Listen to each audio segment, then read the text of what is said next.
Bismillahirrahmanirrahim. Assalamualaikum warahmatullahi wabarakatuh. Allah adalah pelindung orang-orang yang beriman. Setiap hamba itu sangat membutuhkan ilah dan pelindung.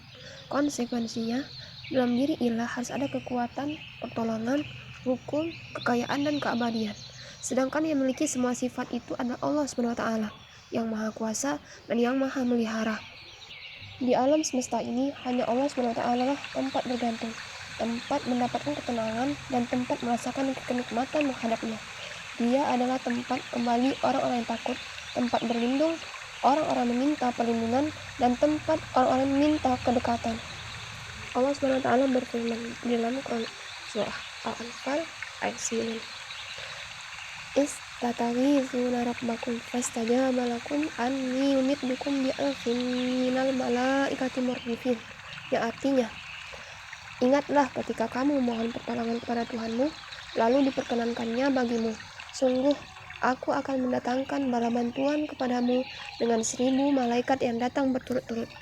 Orang yang menyembah selain Allah, yang mencintai sembahannya itu, dan merasakan kenikmatan cinta dalam kehidupan dunianya, sebenarnya telah dibunuh secara lebih keji daripada sekedar diracun. Dan penjaga langit dan bumi pun harus mengakui Allah sebagai ilah yang hak.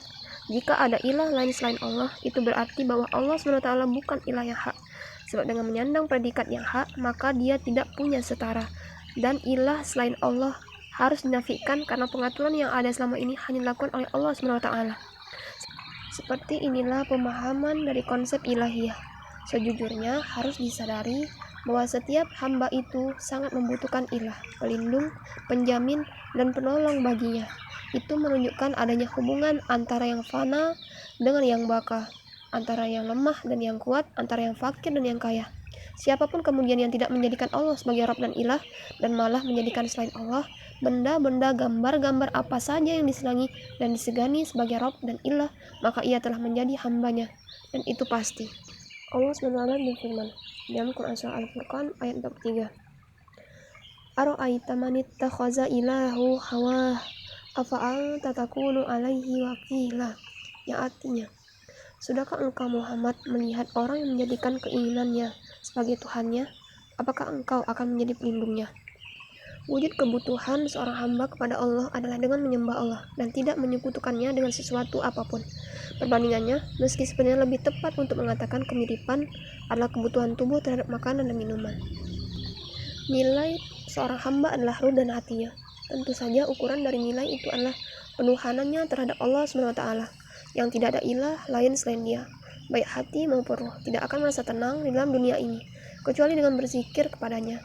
Jika ruh maupun hati telah bekerja dengan sungguh-sungguh untuk menemui Rabb-nya, pastilah ia akan menemuinya, karena apapun juga akan baik ketika bisa bertemu dengannya.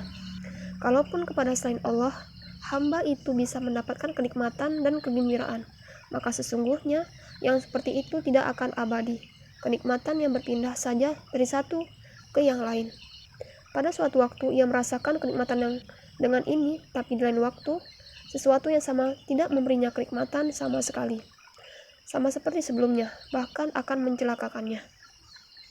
Wallahu a'lam bishawab. Semoga bermanfaat. Assalamualaikum warahmatullahi wabarakatuh.